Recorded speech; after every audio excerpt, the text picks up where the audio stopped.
This has to be pretty big to get you in shoes for this long of a time, this time well, of year, right? To get me in this, at this time of year, I normally don't leave the keys, but Troy kind of twisted my arm, and Troy's been such a great friend. He said, Coach, we got to have you there for the reunion. So I told him a long time ago, I said, if you do it, I'll be there. How special was that team in '92? A lot of people thought y'all were a year away. Well, we had the youngest team in the league, but it was a very talented roster. Plus, we had an outstanding coaching staff as well. I think because of the work ethic, the dedication of those players, once we beat the 49ers out there in San Francisco, we knew we had the Super Bowl won because we knew that Buffalo turned the ball over too much. Buffalo couldn't beat us. We knew that. So, San Francisco was probably the better team that year, right, but we were the better team that day. And so once we got past San Francisco, we knew we were going to win the Super Bowl. Everybody wants to see you and Jerry together, but you said you guys are fine. You don't have Yeah. I talked to Jerry at the Super Bowl and congratulated him on going into the Hall of Fame. I talked to the media prior to that, and I said, without question, he deserves to be in there. You look at what the impact he has made on the NFL since he's been in the league.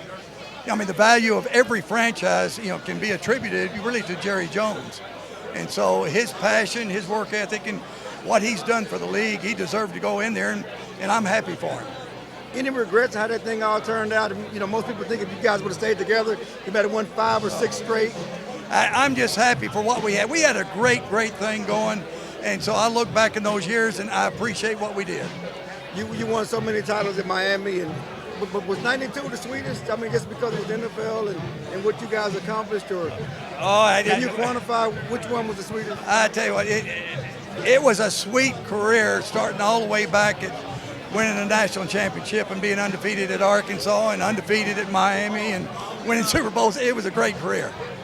You've been tweeting a lot here since you've been here. You've been tweeting a lot since you've been here. Can you talk about some of the things you've been doing? Oh, yeah. David Hill of Fox had me do the Twitter there years ago, and I don't know why, but I get a kick out of it every now and then. Most of the time, I just put fish on there. So this is a little bit different for me. I'm not putting fish on there now. Although I am talking about my fishing tournament. It's $1 million payout here March the 8th. March 8th? March 8th. Biggest sport fishing tournament ever down in the Keys, down at my restaurant, Jimmy Johnson's Big Chill. Now, which one of your former players is the best fisherman? I don't know if any of them are very good fishermen. I know Troy's not. I know Rich Dalrymple's not. I know my coach, he gets sick. I know Jason Garrett gets sick. So I'm going to have to fish alone. I hadn't found a great fisherman out of my group. Now, you brought up Garrett. Can you just talk about your impressions of this year's team and how good can they be? Or is this a Super Bowl team in the making? Yeah, I told Jerry at the Super Bowl, I said, hey, the best thing about this whole deal, I said, you got a great team coming back. I said, you got an opportunity to win a lot of games. Everybody's talking about all of the '91 team. That pass rusher away, maybe quarterback. Still got Smith and Trump. Well, they've got talent at those positions, so that's similar. But you really can't compare. I mean, people don't realize we led the league in defense back in '92. We had great special teams. We had people like Kenny Gant, Matt Vanderbeek. So our special teams were outstanding. So you really compare teams just because of 2 or 3 players. You recognize everybody you've seen so far, or some of these guys change a little? Oh, yeah, everybody's changed a little bit. You talked during the season, so you were asked a lot about Dak and Tony and that decision. Can you talk about Dak and was that the right decision for the Cowboys? Oh, yeah, without question, it's the right way to go with Dak.